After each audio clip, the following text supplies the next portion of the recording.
Welcome back to the channel, my fellow book enthusiasts. Today, we are diving into the captivating world of Mansiones Philosophae by Fulcanelli.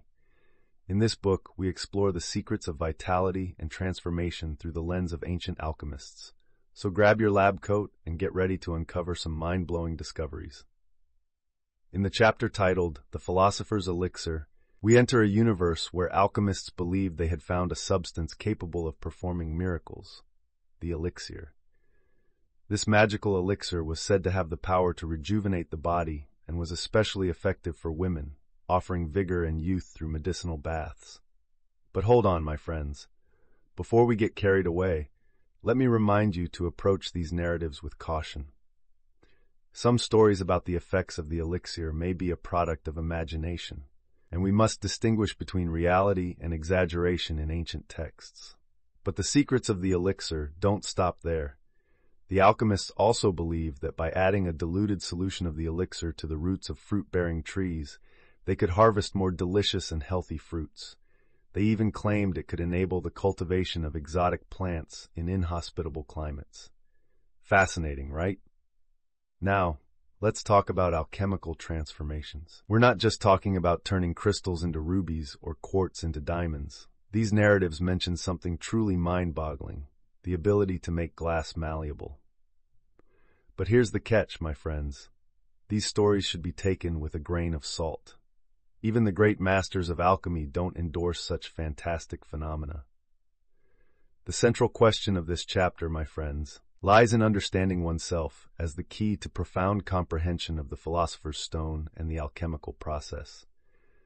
Noce te ipsum, or know thyself, is the repeated motto, emphasizing the connection between inner exploration and external transformation. And finally, my friends, let's not forget the powerful symbol of the Ouroboros snake. This ancient emblem carved in the Temple of Delphi reminds us to look within ourselves and understand the nature of the alchemical work. It's all about returning to nature, embracing its inherent light and vitality. We must let our inner light shine, allowing our purest and least quantifiable essence to emerge. It's a journey of sublimating the spirit and developing it through continuous symbolic iterations, represented by majestic eagles. Now, let me take you to the next segment of our journey through Mansiones Philosophae, the mystical and alchemical reflection depicted in the Castle of Dampierre for panel, also known as the 28th plate. Prepare to be challenged, my friends, as we delve into the enigmas hidden in every symbol. In this panel, we encounter a sharpening stone awaiting the sharpener, with a perplexing motto that questions, is the disciple superior to the master? At first, it may seem out of place, but let me assure you, my friends, there is more than meets the eye. This circular and cyclical sharpening stone represents the alchemical process itself. It symbolizes the philosophical solvent, the starting point without which nothing can begin. It refers to the first matter, or mercury, which when combined with the metallic seed, allows nature to complete what it cannot achieve on its own. The true mystery lies in the collaboration between the student, symbolized by mercury, and the master, represented by the dissolved active sulfur. They are distinct, yet never does the disciple surpass the master, even though they eventually become equals in the great work. Moving on to the second panel, we come face to face with the severed head of Medusa. Known for her wisdom and prudence, Medusa, with her stern expression and snakes coiled as hair, serves as a guardian of hidden knowledge. She embodies natural philosophy, revealing the power and magnitude of esoteric wisdom. In the third panel, a burning mystery unfolds before our eyes, a human arm consumed by fire on an altar. The inscription proclaims, Felix Infortunium, or happy misfortune. This represents the alchemist's swift yet perilous path, where intense flames play a crucial role. Fulcanelli warns novices of the dangers of improperly handling fire, for an accident can lead to profound reflection and valuable lessons. Lastly, my friends, the fourth panel presents us with the enigmatic phrase, Melius spes licebat, or, indeed, one could have hoped for something better. Here, the image of a ripe fruit and the sulfur of sages, the philosophical gold, highlights the idea that while transmutation is possible, the true philosopher's stone remains beyond reach. This section of the book is a blend of Kabbalistic symbolism, hermetic language, and alchemical codes, weaving philosophical concepts with laboratory practices. Through Fulcanelli's analysis, we witness the interplay between the material and spiritual worlds in the alchemist's quest for higher wisdom. Each image, each coded phrase, is a piece of the vast alchemical puzzle, where the true meaning often lies in the depths of symbolic understanding and self-discovery. Picture yourself as an apprentice alchemist, my friends, embarking on a thrilling adventure in search of the elixir of life. And now we reach the part where an alchemist's tenacity is put to the ultimate test. After 150 days of arduous work, the alchemist must come to terms with the fact that the sulfur produced will not yield the desired results quickly. It's time to restart, to embark on a new cycle of experiments, facing a whole year, maybe more, in search of the philosopher's stone. Do we feel discouraged? Absolutely not. Persistence is the alchemist's motto when aspiring to witness the perfect maturation of their work, fully aware of the numerous pitfalls and complexities of mastering mercury, a crucial element that can deceive even the most skilled alchemists. Now gaze upon the fifth panel, my friends, where two pilgrims, clear symbols of mercury, cross paths in front of a church. The deep regret felt by one of them, realizing the value of mercury too late, mirrors the pain experienced by an alchemist when they grasp the essentiality of mercury, a substance that was within their reach all along, yet they failed to comprehend its true worth in the alchemical transmutation, the search for mysterious water. In the sixth panel, we encounter three trees, two lifeless, one bursting with vitality. This image prompts us to reflect on the analogical method, the foundation of alchemy, where what applies to the realm of plants applies to minerals as well. The dead trees nourish the surviving one, the air carrying within itself the vitality and substance of the fallen. This metaphor symbolizes the creation of the philosopher's stone, born from the destruction of two bodies, metallic and mineral. This newly formed body unifies the four essential elements, balancing heat, cold, dryness, and humidity. As we move to the seventh panel, we confront the Labyrinth of Solomon, a symbolic artifact that illustrates the alchemist's challenging journey in their laboratory, a path as indecipherable as the great work itself. Only through deep understanding of the matter and the correct use of fire can the philosopher find an exit from this seemingly insurmountable maze. In the eighth panel, a proclamation of celestial possession emerges. But is it arrogance or hope? In truth, it is an acknowledgement of the influence of the spirit on matter, the power to elevate human thought and comprehend the divine. Wow, my friends, what a journey we've had. In this labyrinth of meanings and symbols, each step invites us to reflect on the transformative nature of alchemy and the human spirit, brimming with mysteries and promises of inner enlightenment. As we leave behind the unsolved enigmas, we continue our quest through the ancient knowledge revealed in Mansiones Philosophae. And there you have it, my fellow adventurers, a sneak peek into the mesmerizing world of Mansiones Philosophae by Fulcanelli. Don't forget to hit that like button, subscribe, and share this video with your fellow bookworms. Together, let's embark on countless literary journeys. Until next time, stay curious and keep exploring. Hey there, bookworms. Welcome back to another riveting episode of Book Breakdown. Today we're diving into the depths of the mysterious and awe-inspiring book, Mansiones Philosophae by Fulcanelli. Get ready to unlock the secrets of alchemy as we explore the hidden meanings, powerful symbols, and profound lessons that lie within its pages. In this segment, we find ourselves in the lunar stage of the work, symbolized by the ninth painting. It's a transitional phase where silver is the goal. As the crescent moon grows into a perfect disk, it reflects the advancement of matter towards fixation and dryness, signaling the completion of the great work in its white stage. But here's the twist. If the alchemist chooses to continue, they can strengthen the stone even further through repetitions until reaching saturation. This intricate sequence serves as a symbolic account of the hermetic journey, filled with setbacks, achievements, and the constant pursuit of transcendence through perfecting matter. It's not just about transmuting metals, my friends. It's a profound metaphor for transforming ourselves. In the heart of alchemy, where the secrets of the great work unfold, we discover profound insights about the delicate process of transforming matter. At this advanced stage, as we strive for perfection, carefulness in not disturbing the vessel and the temperature control become essential. These stages employ the wisdom of ancient masters, like the substitution of white sulfur with red yeast, a technical nuance that indicates a deep understanding of philosophical operations. Moving forward to the Castle of Dampierre, we are confronted with the inherent symbolism of alchemical imagery. The image of a rock fiercely resisting timeless waves speaks to the philosophical value of constancy in danger.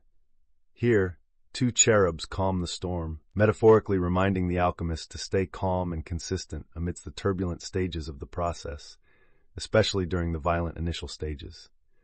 This constancy is reflected in the union of alchemical elements, earth, water, air, and fire, as well as the physical principles, salt, sulfur, and mercury. These pillars play a crucial role in the formation of the Philosopher's Stone. The salt, acting as a crucial mediator, promotes the fusion of sulfur and mercury, which are naturally antagonistic.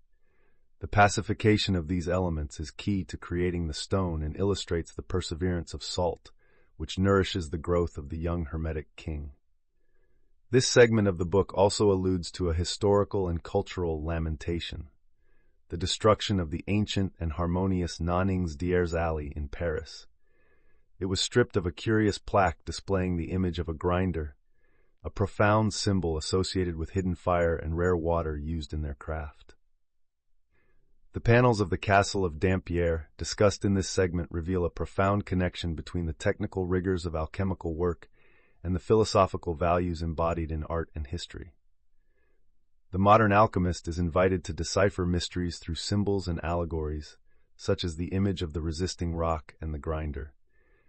These emphasize that true transformation, both of matter and spirit, requires patience and understanding of natural laws and unwavering devotion in the face of the dangers of the process. Within the essence of alchemical transmutations revealed in this excerpt from the work Mansiones Philosophae, the cryptography of words and images challenges our understanding.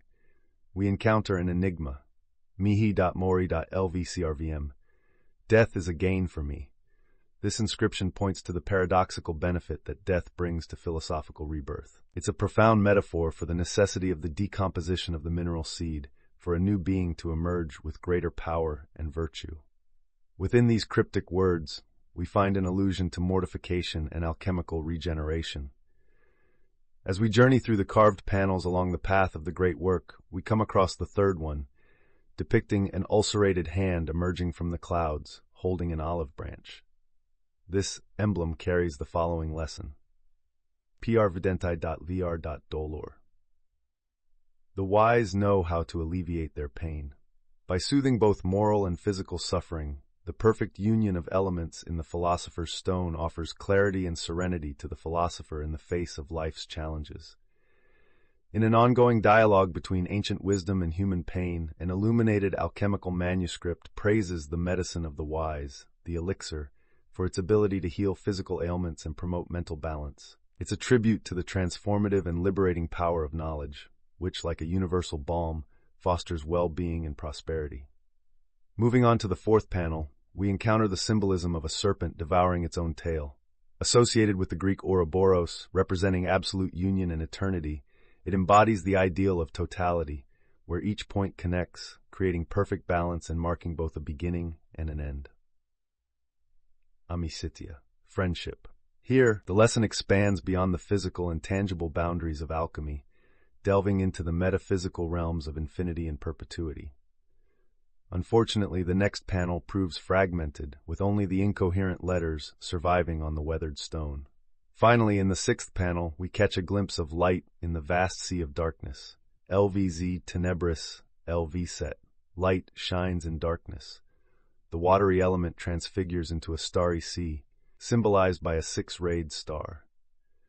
This illustrative image expresses the process through which dark chaos gives birth to radiant quintessence, the starfish representing the mercury prepared by the philosophers. This journey not only unfolds raw matter into manifestations of brilliance and vitality, but also reveals celestial signatures necessary for obtaining prepared mercury. Thus, this passage guides us through a complex tapestry of allegories and meanings that fuse alchemical transmutation with profound truths of existence and the relentless pursuit of knowledge in the darkness of the unknown. As we delve into the depths of Mansiones Philosophae by Fulcanelli, we arrive at the 8th panel of the Castle of Dampierre, where we are confronted with allegorical representations that harbor profound alchemical meanings. In this segment, Fulcanelli presents us with the image of a horned and hairy vampire as a symbol of the first mineral substance found in mines, used by alchemists in the quest for the Philosopher's Stone. Despite its repulsive association with demons and monsters, this image holds the secret to the universal solvent, the great alchemist. This vampire represents the loyal servant and salt of the earth, capable of attracting the true blood of metals, which is essential for alchemical transmutation. Fulcanelli highlights the common misconception of his time, and perhaps our time as well, that the universal solvent was liquid and could be obtained through mere formulas. He refutes this notion, stating that this first matter is solid and can only be extracted through a process of purification and sublimation, a topic that sparked heated debates in the 17th century. With each operation, this substance sheds its impurities and condenses its virtue, becoming increasingly powerful and effective. In the second panel, Fulcanelli describes a fruitful crown, pointing to the abundant reward that awaits those who overcome the arduous challenges of alchemy. He tells us that it is a tough and continuous battle, comparable to those fought by knights in search of the Garden of Hesperides. However, this struggle is not physical, but rather a representation of the interaction between the principles of sulfur and mercury, symbolized by the salamander and the remora. These two beings, one fiery and the other cold, tirelessly combat each other until one prevails, symbolizing the crucial alchemical dynamic of the process. Through these fascinating images and the incorporation of multiple historical, scientific, and anecdotal references, Fulcanelli invites the reader to contemplate the depths of alchemical tradition. The stumbling block for the ignorant is, in fact, the key for the wise, a principle that resonates in alchemy and the journey of knowledge. This segment reminds us that the deepest truths may be hidden in obscure symbols, and that spiritual and intellectual conquest requires both discernment and courage. All right, folks, that's it for this episode of Book Breakdown. We've unraveled the secrets of Mansiones Philosophae and explored the profound teachings of alchemy. Join me next time as we dive into another captivating book. Until then, keep reading and never stop chasing knowledge. Welcome back, my friends. Today I have a mind-blowing adventure in store for you. We are diving into the captivating world of alchemy with Mansiones Philosophae by Fulcanelli. As we embark on this journey, we will unravel the secrets of nature and existence, fueled by perseverance and true understanding. In this thrilling excerpt, Fulcanelli presents us with a symbolic portrayal of the battle between opposites. Picture this: a salamander, radiating fire and intense light, faces off against a remora, a creature covered in icy frost. The salamander, symbolizing the true vital energy in Hermetic philosophy, fiercely attacks but gradually weakens as the ice overtakes the battlefield, succumbing to the immovable power of the remora. After the conflict, an old sage reveals that the defeated salamander's hot body serves as an eternal source of heat, capable of cooking food without fire. This rich symbolism evokes the perpetuity of vital energy, even in death. The sage suggests that purified eyes would be like tiny suns, and eternal flames are preserved in grand monuments. Next, we encounter references to a representation of a 16th century artillery piece. It warns us that even if it misses its target, it will at least cause terror. This acts as a metaphor for alchemists, where knowledge can be enigmatic and, although not fully understood, still has a profound impact. Moving on, the author weaves alchemical connections with the myth of Narcissus, whose death and transformation into a flower are used as an allegory for alchemical transformation. Alchemists associated the colors of the narcissus flower, white and yellow, with the sulfurs that guide their silver and solar works. Narcissus's story reflects the journey of dissolved metal, whose sulfur is the principle of waters, capable of giving life to the new, superior metallic being.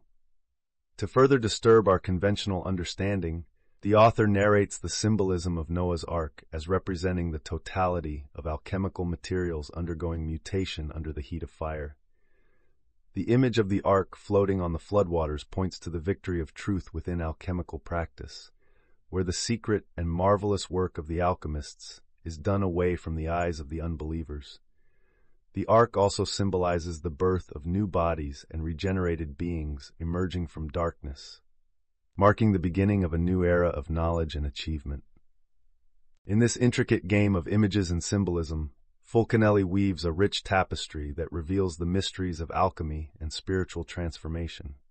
Here, opposites clash, eternal truth is hidden beneath the surface, and each element carries a depth of meaning beyond its physical appearance.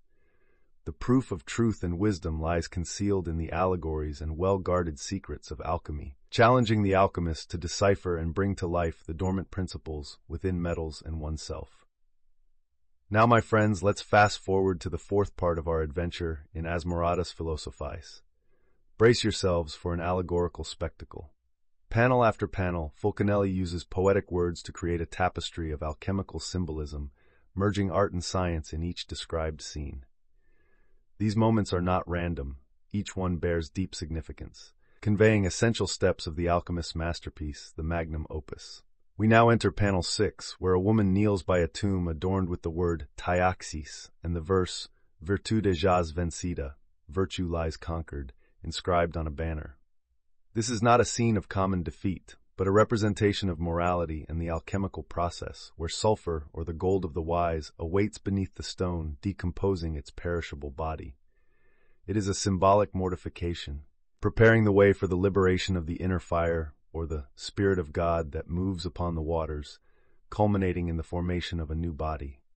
Onward to panel 7, where we see a dove in flight, carrying an olive branch in its beak under the inscription, Se o destino te chama eso, if fate calls you to it.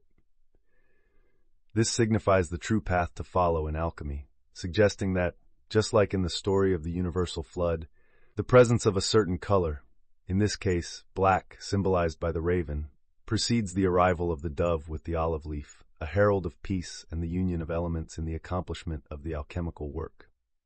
Panel 8 presents us with two forearms emerging from the clouds, shaking hands, with the motto, Recebe minha palavra y dê me a sua, receive my word and give me yours. This panel represents the element of water in alchemy, emphasizing unity, but also highlighting a warning. The philosophical mercury alone is not sufficient. It must unite with a second component, sulfur, to enable the creation of the philosopher's stone. Finally, in panel 9, we witness the sweet and tragic scene of two beheaded doves, telling us about Concordia nutrit amorum, harmony nourishes love. These are the doves of Diana, representing the dissolving mercury engaged in perfect harmony, an essential presence in alchemical transformation. Through these panels, Fulcanelli shows us that alchemy is not merely the transmutation of metals, but a carefully choreographed dance of elements, principles, and symbolized processes. Each image, each allegory reveals not only the path to the philosopher's stone, but also offers a glimpse into the understanding of life, death, and transcendence that lie at the heart of alchemy. As we progress through these philosophical dwellings, the promise of hidden knowledge and transformative power continues to arouse our minds and spirits. In this section of Mansiones Philosophae, we delve into the hermetic mysteries and symbolism present in the Castle of Dampierre, capturing the wisdom that the alchemist sought to convey. We begin with an image of a hand throwing spheres against a rock, evoking the process of dissolution and coagulation, so fundamental in alchemical practice. It represents an endless cycle of breaking apart to rebuild, seeking perfection and an increase in the energy of the famed elixir of long life. In Hermetic language, this dynamic is understood through the multiple transformations of the philosopher's stone, each cycle increasing its power. However, Fulcanelli warns that endlessly pursuing this enhancement, especially for medicinal purposes or metal transmutation, can be imprudent, with the seventh repetition often being the prudent limit. With each cycle, the stone gains greater penetrating ability, requiring less time for the process. This technical detail suggests caution and respect for the natural limits of matter. we move on to the representation of a dried-up tree, stripped of life, serving as a metaphor for common metals deprived of their vitality during the industrial process. Yet, Fulcanelli asserts that even in their ashes, when properly treated, the soul of the metal remains, an indestructible essence or philosophical fire known as sulfur. Contrary to its name, sulfur is distinct from ordinary sulfur and possesses almost divine qualities of immortality and transformation. Finally, we are introduced to the athanor, the philosophical furnace, with its rich symbolism and functionalities. Imagined with observation doors, one for the fire and a vented lid, the athanor is the heart of hermetic transmutation. Yet, Fulcanelli makes it clear that this material athanor is merely a reflection of something deeper and more abstract. The true athanor is matter itself, the vehicle of the natural and secret fire that perpetuates the immortality of the work. By conveying these esoteric concepts, Fulcanelli not only informs us about alchemical practices, but also invites reflection on the limits between boundless ambition and respect for traditional wisdom, between the power of transformation and reverence for natural processes. In Mansiones Philosophae, it is this tension that keeps the flame of alchemical knowledge alive, guiding us in the pursuit of hidden truths within allegories and symbols. As we search for the ultimate essence of transformation, we delve into the secrets of the secret fire as revealed by Philelthes. According to him, this fire is an element that the wise could never do without. We understand that this fire is the driving force behind all substance metamorphoses, deriving its origin from both metallic enigma and sulfur essence. Born from the mercurial substance, the foundation of all metals, it is considered mineral. During the extraction of metallic sulfur, it acquires the specific qualities of the father of metals, making it sulfurous. This dual fire, as Philelthes describes, is the central axis of the art, propelling the wheel of alchemical movement, constantly striving to convert molecular structures in a cycle symbolized by the Wheel of Fortune and the Ouroboros.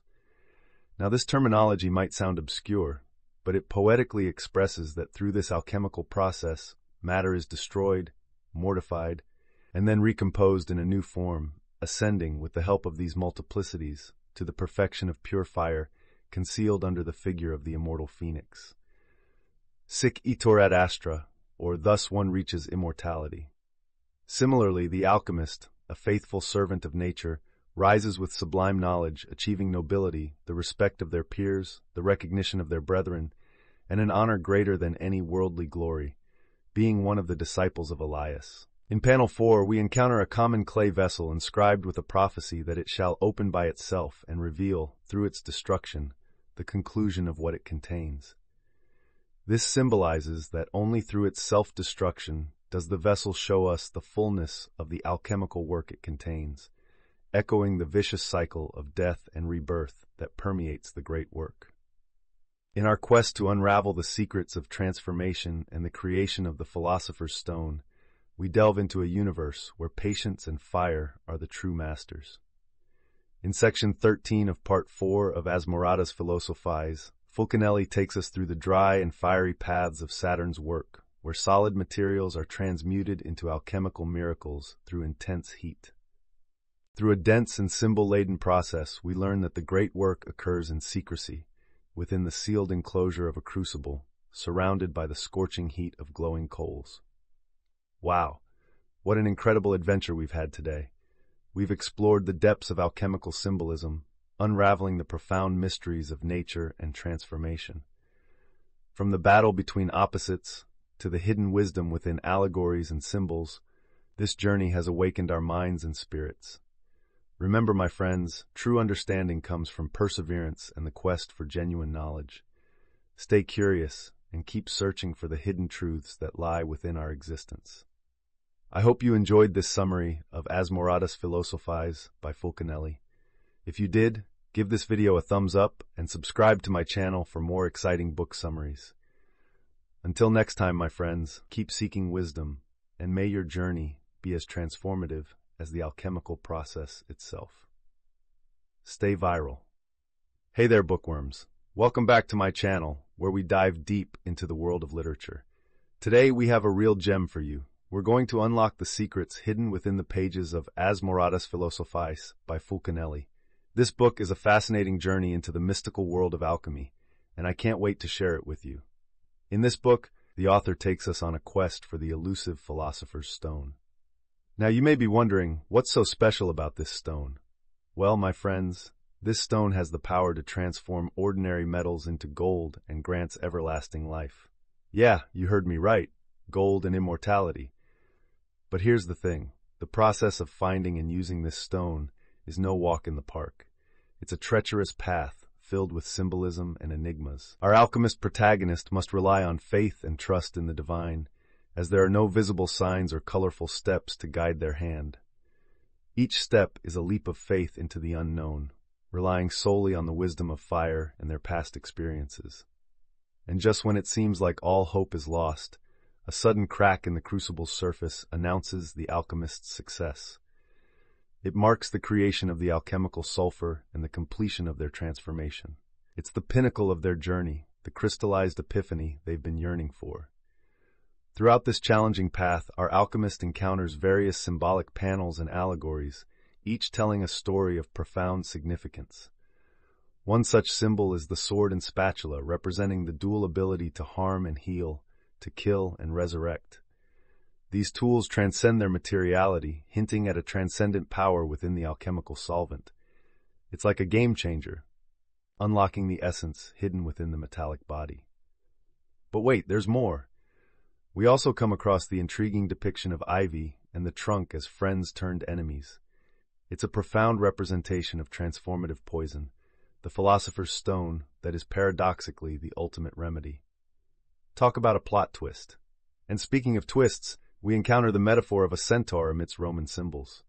This enigmatic figure challenges us to interpret its vision and place within this mysterious process. It's a chapter that is not only complex, but also full of essential clues for those brave enough to delve into the depths of alchemy.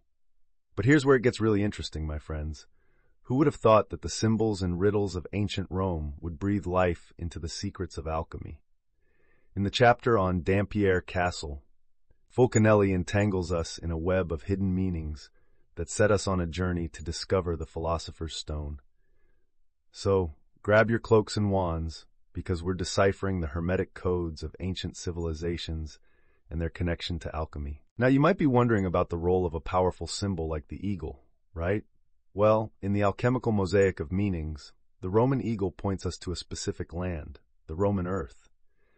This Roman earth is associated with crucial earthly substances in the alchemical process, providing the necessary solvent to transform metals into mercurial water, or, for the initiated, a philosophical vitriol.